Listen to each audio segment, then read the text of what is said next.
If you're a Cleveland Browns fan looking for a break from the emotional roller coaster that is the price we pay from loving then hating our Browns, then a big welcome to Cleveland Browns Anonymous, a group therapy podcast to help you survive the season. So let's start our meeting. Hi, everybody. This is Mike Reilly, long-suffering Browns fan, along with my young co-host, Brook Reilly. Brook, how you doing on a Sunday with no Browns on the schedule today? It's good. I'm a little less anxious today. We can actually enjoy a Sunday. So we're not on pins and needles, moving the remotes into their proper mojo position, like knocking on wood, getting up, walking around, sitting in the right place. So it's going to be a relaxing Sunday watching other fans go through what we went through, which I will segue in before you get into your recap of the game. I kept saying to myself, I want this sour taste with the Jets game. I want this gone. I want to have a victory Friday. I just want life to return somewhat normal. And thankfully, the Browns this time, onside kick didn't work. But let's get into just the general recap of the game. Go ahead, Brooke. Well, I will say that for the Jets game, I mean, I'm a very superstitious person, and leading up to the game, I was doing all my superstitious stuff. And then we all saw what happened on Sunday. And then on Thursday, I told myself, you know what, I'm not going to do any superstitious stuff. I just kind of watched the game, went about my day, and they won. So that superstitious stuff means nothing. And I need to remember that in future games. But, Sunday or Thursday and Sunday too, I mean, I think I have full confidence in this offense. And I was one of the few when, during training camp and preseason, a lot of people were down on Jacoby. They were thinking of bringing in Jimmy G, which now looks like, from the 49ers standpoint, the smartest decision they ever made. But I mean, every time Jacoby has the ball, I have full confidence that they're either going to score a touchdown or bring out Cade York. Right. I know that the defense had a all team meeting, I think it was Monday or Tuesday, and the media was saying, "Oh, that's a little scary. Is that alarming?" And I'm thinking, well, hey, I'm glad that they had an all team meeting. That defense sucks. They're not communicating. They're not on the same page. I think a lot of people, me included, put most of the blame on Joe Woods, which I think is fair. But you could see the defense Thursday. I mean, they were talking. They were doing hand signals. They were being proactive. Basically, Trubisky still looked. They made him look like a really good quarterback, which is not great. But it was nice to see them finally communicating. Well, I agree, and it was evident throughout the game. You could just see them talking back and forth. John Johnson very actively involved. So, a backhand compliment to Joe Woods. The players decided we need to coach ourselves because we sure aren't getting it from the sidelines. But, that's my take on it. And, again, we're seeing the same.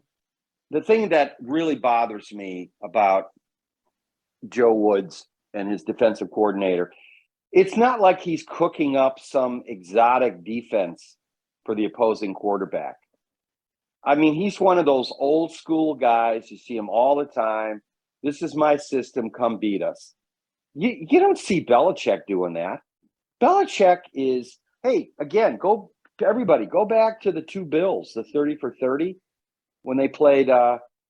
Belichick played the 49ers, Joe Montana, and they usually win zone or man-to-man. And he said to Parcells, if we go man-to-man this game, they're going to kill us. They went to zone, and the 49ers were totally unprepared for it. They won like 49-7. Montana got knocked out. Belichick won him another Super Bowl when they played Buffalo, and they went into a kind of a dime package throughout the game. They let them run. They let them run themselves out. It was kind of a rope-a-dope. You don't see that with Joe Woods. You don't see him dialing up a whole different look, exotic look, moving miles around, kind of throwing a curveball to the opposing offensive coordinator. Thankfully, they did that in the second half in Pittsburgh. They actually started blitzing Trubisky. And when you have a Trubisky and you have a Flacco type, the last thing you want them to do is to get comfortable. Okay? Just knock him on his rear end. Take the triple team off of Miles by blitzing a bunch of people. And they started doing that. And all of a sudden Trubisky started overthrowing people. Your thoughts? My thoughts are you're not going to see a change in the way the defense, their style is if Joe Woods is here. Yeah, I agree. And I think that with all the talent that the defense has and with all the money Jimmy Haslam gave to Deshaun Watson, they're not going to let average at best to below average quality of defense on the field. So I think next year you'll see a change at that coordinator position. I know coming into the season, Joe Woods was one of the hot head coaching candidates, which now I don't think. Please, somebody take him. Take him off our hands. Okay. Really. I just don't. I mean, you probably have on paper, we should insert Matthew McConaughey there. On paper, you have probably the best secondary in the league. Right. And they started playing. Torched, they finally torched by Joe Flacco, Baker Mayfield in the second half, and Mitchell Trubisky. Right. And I think I'm hoping that Kevin Stefanski said something, or Andrew Berry whispered in Kevin Stefanski and told him to not just whisper in Joe Woods' ear, but hit him over the head and yell at him or firmly convince him. Because one thing that was apparent was the defense was simplified. They went to man. They didn't have all these different matchup this and matchup that. They went back to kind of a vanilla, using the talent that they have without over complicating it. And that, I think, was the big difference in the second half. You look at the second half, I mean, even in the first half, they were man-to-man. Emerson was all over Pickett, all over him. That just was a once-in-a-year, decade type of catch that Pickett made. I mean, guy's a stud. But there wasn't anybody wide open. Even the passes to the tight end were thrown in tight windows because Woods didn't overcomplicate it. He let the talent play, and that was the result. And I agree 100% with you, Brooke, about Jacoby Brissett. We had a podcast earlier when I was calling Jacoby Brissett the Earl Morrall, for those of a certain age, of the Browns, a veteran quarterback who just was on bad teams and now joined the Baltimore Colts, and they had all this talent. They had a great offensive line. They had receivers, Mackey, and they could, catch the ball and run the ball. And they had a great defense. Morrall was the perfect game manager for Don Shula's offense. And the same thing happened for those of a certain age. Bill Nelson comes along and takes over. And all of a sudden, Bill Nelson, game manager.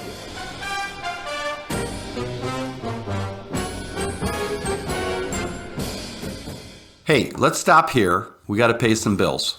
30 seconds, and we'll be back. Getting your house ready to sell, or you just need some basic repairs, and you can't get anybody to come out or even return your phone call. Then call Reilly Painting and Contracting, your home mechanics, for all of your home repair needs, from electrical, plumbing, roof repairs, and getting your house ready to sell. 45 years in the business, a AAA on the Better Business Bureau. And we're on the preferred contractor list in Cleveland Heights and Shaker Heights. You can contact us by calling 216-371-8160 and leave a message. And guess what? We'll call you back.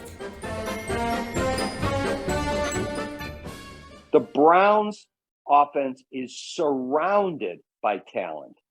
And don't tell me Peoples-Jones isn't a talented receiver, or the slot receiver we have now. The guy catches the ball, and you saw Njoku and you saw Amari Cooper. They've got finally Njoku. Finally, I mean that's why I really think they signed him, knowing that hey, if we bring in a top 10 quarterback, he's going to be a top 10 at his position. So right. And how stupid cousin Sal here. How stupid do your Cowboys look? Giving up a 5th round pick for Amari Cooper? Yeah, exactly. Oh, what another and then gem by Andrew right, and Berry. look at the Colts giving up on Brissett and signing Matty Ice. Colts look terrible.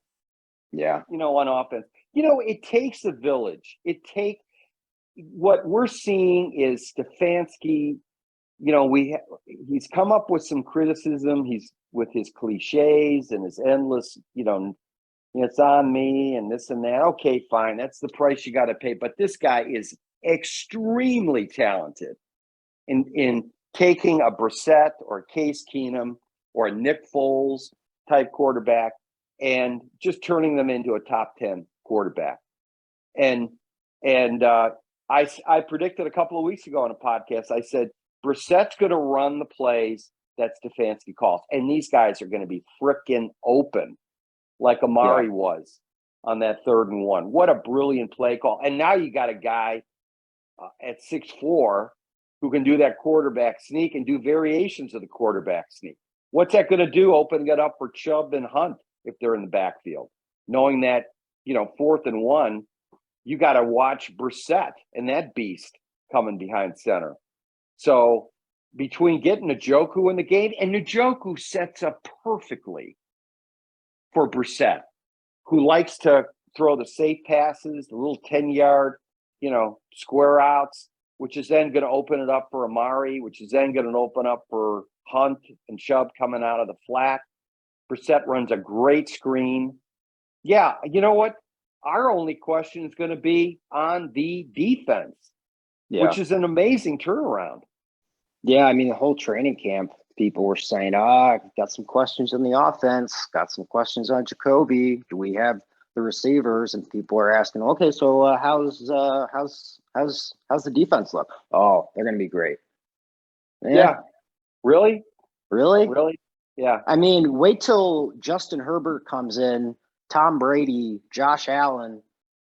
I have full confidence in the offense against those teams, and I had major questions on this defense. And I think you brought up a great point. That whole mindset of Joe Woods, nope, this is my defense. You come in and beat us. That's such crap.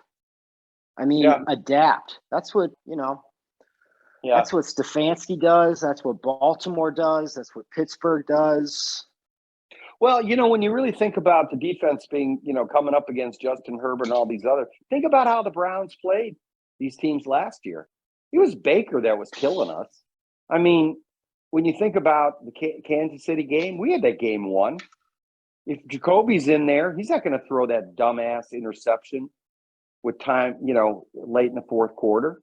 The KC playoff game, if you had Brissett in there, he's going to take him down the field. You know why? Because he's going to find the open man. Stefanski's going to call a play, and this is the open man. My only criticism of Stefanski is there are times when we need to get that first down. Pittsburgh game. We need to get the first down. And if we have to, do a safe pass or a rollout or something like that, we need to get the first down. That'll just take the clock down to, victory huddle time. Well, I just want a game where halfway through the 3rd quarter, start of the 4th quarter, I have full confidence that the game is over and the game has been won. And I can flip back and forth. But, I mean, just even in that Thursday night game, I'm like, this is the longest 2 minutes I've ever watched. They're challenging the 3rd and 1, and of course they don't get the first down, because of the marker and that onside kick. I'm like, my heart's just racing. Right. And you keep telling yourself, I'm not going to get upset, but you're anxious, which is why No, we have this. no. What I meant was being superstitious. I can be anxious and scared, but I'm not going to be knocking on my coffee table, because that didn't help me at all against that Jets game. Right. Exactly. But hey, they got the W. It's one game at a time. Go into Atlanta, kick their butt, and then, we'll see. Hey, the Browns are going to be competitive in every game they play in because they have a good offense run by a competent quarterback. They are gonna suck up the time, and the more Brissett plays, the more he gets comfortable with David Bell, with Njoku. They run those Hunt and Chubb in the backfield. I mean, look, if they can compete with anybody, when you can control you can play Buffalo if you control the game, if you're matching drive by drive. That defense is going to get tired out, and that's the Browns' strength. Is not the defense. We just hoping that the defense is not. All we want the defense to do is not give up the broken play, right, Brooke? Yeah, that's it. The Bills' defense, it's not phenomenal, but they don't give up the big plays, and you have one of the best guys throwing the ball around. That's why they're just demolishing these teams. Yeah, and but they don't give up the big play, and they let their quarterback just pick apart these defenses. Right. So, anyways, conventional wisdom. Everybody thought we were going to have a problem with Jacoby and the defenses were going to be great. Wrong. So anyways, yeah, Atlanta is no pushover. We're on the road, and Jacoby is got to feel real comfortable with how he's playing. He made a big leap in the PFF ratings on quarterback with a real solid.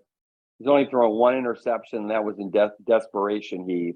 So knock on wood, the Browns are going to win the turnover battle and just dominate the play on the offense. And the Browns should be in good position. And of course, folks, meanwhile, I've got to do a shout out to our Guardians. Gardos. The Gardos. How good is this team? I love this team. P.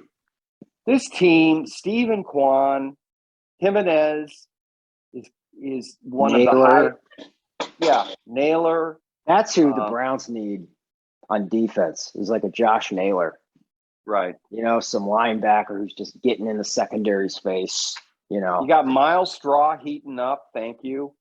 The way they run the bases. From 1 through 9, this is a tough team. And Gonzalez is coming into being a really good number 5, 6 hitter. Jimenez batting Rosario. That Rosario Jimenez trade for Lindor, what a freaking steal that was. So, yeah. Who would have thought? Yeah, but exactly. Again, the Guardians, one of the smartest front offices in the whole league. And in probably all of sports right now. Well, and I'm not saying of all time, but that front office, I have full confidence in them. Yeah. Well, and then you think about the Browns organization and the Cavs organization. We have 3 good Moneyball, smart guys running these organizations, and everybody should be proud of what the Cavs have been doing, what the Guardians have been doing, and the Browns. Folks, 4 years ago, 0-16, 3-13. Yeah. I sometimes have to say, when I'm looking at these power rankings and I'm looking at, listening to ESPN radio and the Brown, they're saying, they're a middle of the pack team. I would have taken that any day 4 years ago where they were just a laughing stock. Yeah, I think, and you know what? I'm glad the Browns are under the radar. Yeah, me too. Just stay under the radar. They're kind of like hype the Bills all you want. Yeah, hype them up and the Chargers, have them shit the bed again. KC, yeah, exactly. And if the Browns could just understand their identity and play to their identity, they're going to be fine. And that's what the Guardians do. They play to their identity. Small ball, don't strike out, smart baseball, keep the heat on by not striking out. I think people are going to, when this baseball season's over, they're going to look at the Guardians and saying, there's a lot of value to not striking out. Oh, and they're young. They are one of the youngest teams in baseball. Yeah. Yeah. And they're too young to be scared going into postseason. So, yeah. But they are just gaining so much experience, these young guys. Yeah. You know? And then you got the Cavs coming up soon. Yeah. It's going to be fun. Yeah. All right. We're going to end out on that note. It's been fun. All right, Brooke. We'll talk to you next week. All right. Bye. Bye.